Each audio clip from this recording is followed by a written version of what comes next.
Hey, welcome to our explainer. Today we're going to pull back the curtain on something we use every single second but almost never think about: electricity.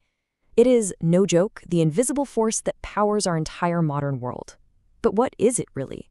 How does it actually work? To get our heads around this huge topic, let's start with a really simple question. How does a basic torch, a flashlight, take a couple of batteries and make a beam of light? Seems pretty basic, right? But the principles behind it, they're the foundation for everything. And I promise you, by the end of this, the answer is going to be totally clear. All right, so here's our game plan. First, we're going to look at the flow itself, what we call current. Then, we'll figure out the push that gets it all moving, which is voltage. After that, we need to understand the squeeze, or the friction it runs into. That's resistance. And finally, we'll see how it all connects to get stuff done and, how we actually measure its power.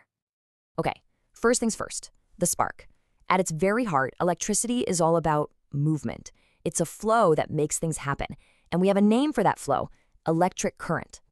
Think about a river. You have a current of water, which is just a bunch of water molecules flowing. Well, electric current is basically the same idea.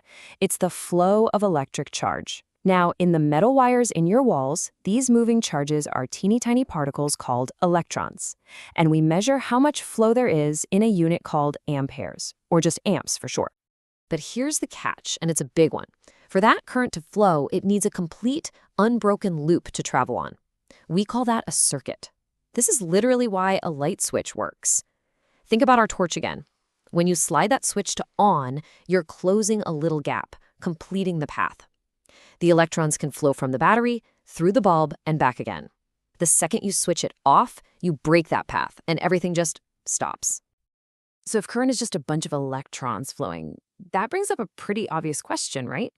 What makes them move? What's the push that gets them going in the first place? That push is called potential difference, but you and I know it as voltage. The best way to think about it is like electric pressure. See, a battery doesn't create electrons. The electrons are already there in the wire. What the battery creates is a pressure difference. It makes one end of the wire high pressure and the other end low pressure. So when you connect it, that pressure pushes the electrons and they start to move. And yeah, we measure that push in volts. This water analogy just nails it. A water pump doesn't make water, right? It just creates pressure to push the water that's already in the pipes. A battery does the exact same thing for electrons in a wire. No pressure, no flow. No voltage, no current. Simple as that. Okay, so we've got our flow, the current, and we've got our push, the voltage. But not everything lets electrons flow easily. Some materials put up a fight. There's a kind of electrical friction that slows things down, and understanding this squeeze is the key to actually controlling electricity. And it all comes down to this one beautifully simple equation. This is Ohm's law. V equals I times R. It ties our three big ideas together.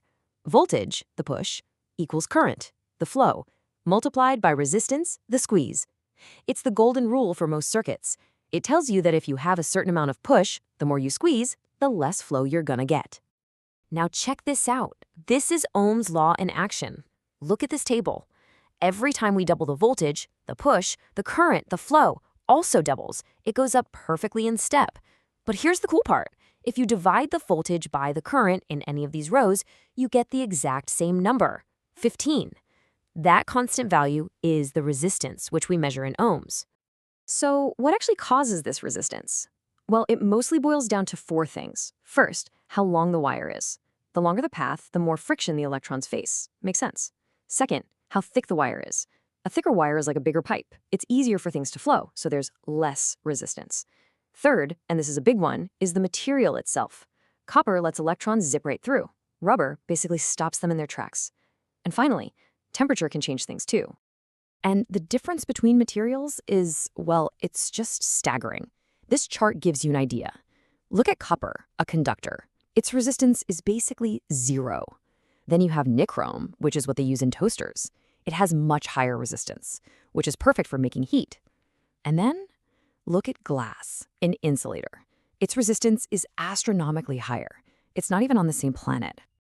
So we've got our key ingredients now: current, voltage, and resistance. So let's see what happens when we start putting them together in a real circuit. Turns out there are two main ways you can hook things up, in series or in parallel. The difference here is so simple, but it changes everything. In a series circuit, everything is connected in one single loop. You've totally seen this with old, cheap holiday lights, right? One bulb goes out and the entire string dies because the path is now broken. But in a parallel circuit, like the wiring in your house, everything gets its own separate branch off the main line. So if one light burns out, your TV, your microwave, they don't care. They keep working just fine. And that is why our homes are wired in parallel. Okay, we've got the flow, the push, the squeeze, and how to connect it all. We're on the home stretch. Now for the final piece of the puzzle. What's the actual result of all this?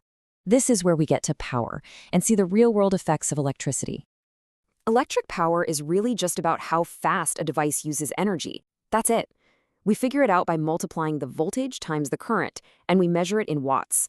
So a 100-watt light bulb is just burning through energy faster than a 60-watt bulb, and that's why it's brighter.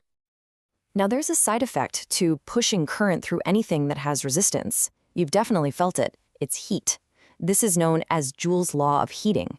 It's the reason your laptop charger gets warm when you use it, and it's exactly how your toaster gets hot enough to brown bread. The more current, the more resistance, the more heat you get. And while sometimes this heat is just wasted energy, we've found some incredibly clever ways to use it. We intentionally use high-resistance materials in toasters to make them glow red hot. We heat up a tiny little wire in a light bulb until it gets so hot it glows white, producing light. We even use it to keep us safe. A fuse is nothing more than a special little wire that's designed to melt and break the circuit if the current gets dangerously high, saving our electronics from getting fried. And all this leads to a really common mix-up. We always talk about using up electricity, right? But as this points out, that's not what's happening. The electrons themselves aren't being consumed or destroyed. They're just flowing around and around the circuit. So what exactly are we paying for? And that brings us to the final big idea. If the electrons just keep going in a loop, what is that electricity bill you get every month actually for? Well, you're not paying for the electrons. They're free. You're paying the power company for the energy they use to create the voltage, to create that electrical pressure that pushes the electrons through all the wires in your house. You're paying them for doing the work of moving those electrons so they can light up your room, charge your phone, and toast your bread. It's the energy, not the electrons. And that's the real secret behind the power that runs everything.